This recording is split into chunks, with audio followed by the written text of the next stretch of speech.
Hi friends, welcome to పసందైన వంటలు. ఈరోజు మన రెసిపీ వచ్చేసి ఇడ్లీ పల్లి చట్నీ. ముందుగా ఇడ్లీని ఎలా తయారు చేసుకోవాలో చూద్దామండి. ముందుగా ఒక కప్పు మినపప్పు తీసుకొని 2 సార్లు వాష్ చేసుకొని వాటర్ పోసి 6 గంటలు నానబెట్టుకోవాలి. ఆ తర్వాత మినపప్పుతో పాటు 2 కప్పుల ఇడ్లీ రవ్వ తీసుకొని 2 సార్లు వాష్ చేసుకొని ఇడ్లీ రవ్వను కూడా నానబెట్టుకున్నాం. 6 గంటల తర్వాత నానబెట్టుకున్న మినపప్పుని మిక్సీ జార్లో వేసుకొని మెత్తగా రుబ్బుకుందామండి.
ఎనిమిది గంటల తర్వాత ఇలా పొంగుతుందండి.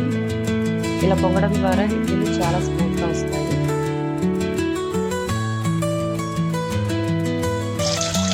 నేనైతే ఇడ్లీ పాత్ర ఇలా ట్యాప్ మీద ఇలా వాటర్లో పెడతాను. చాలామంది ఆయిల్ రాసి వేస్తున్నారు కాబట్టి నేనైతే అలా చేయలేదు. ట్యాప్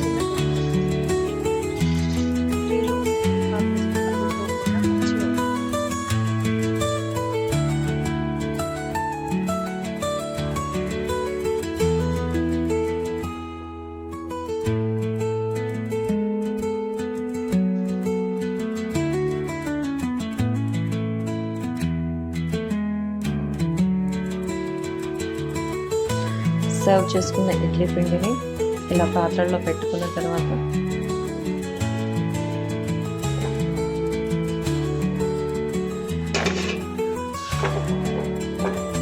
ముందుగానే ఇడ్లీ పాత్రలో కొన్ని వాటర్ వేసుకున్నాను. సరిపడా వాటర్ పెట్టుకున్నాను. ఇప్పుడు మూత పెట్టుకుంది.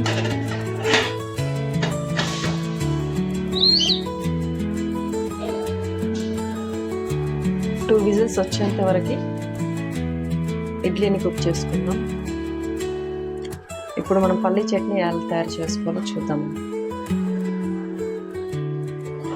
సవాల్ చేసుకొని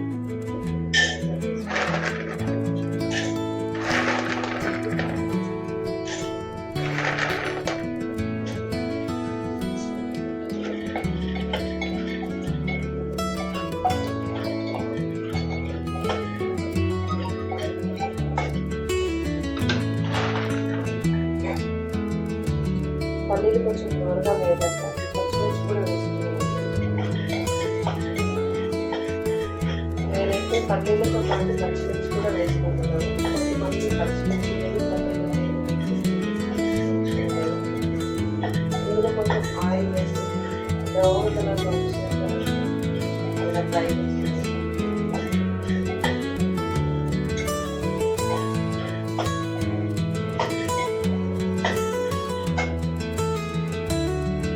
పల్లీలు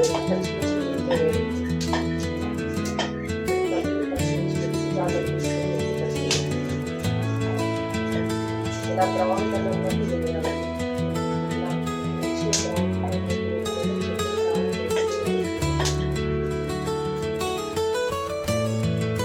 టేస్ట్కి సరిపడా సాల్ట్ వేసుకొని మిక్సీ పట్టుకున్నాము.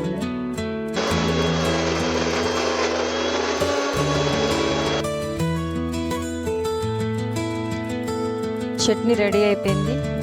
చూడండి, ఇలా మెత్తగా రుబ్బుకోవాలి. ఇప్పుడు మనం చట్నీకి కావాల్సిన పోపు వేసుకుందాం.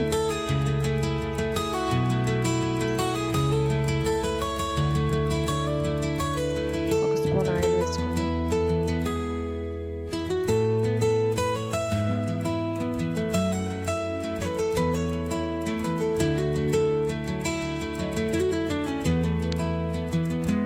ఆవాలు, జీలకర్ర, ఎండుమిర్చి, కరివేపాకు.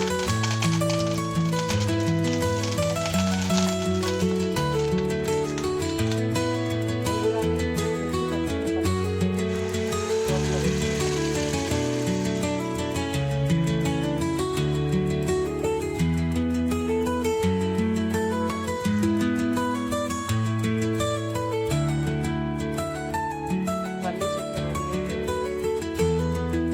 ఇలా మెత్తగా పట్టుకుంటే చాలా టేస్టీగా యమ్మీగా ఉంటుంది. పల్లి చట్నీ అయితే రెడీ అయిపోయింది. ఇంకా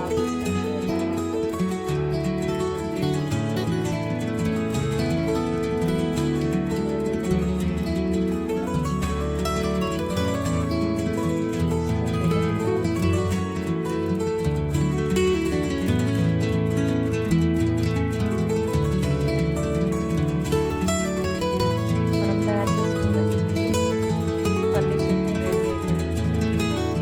ప్లేట్లోకి సర్వ్ చేసుకుందాం.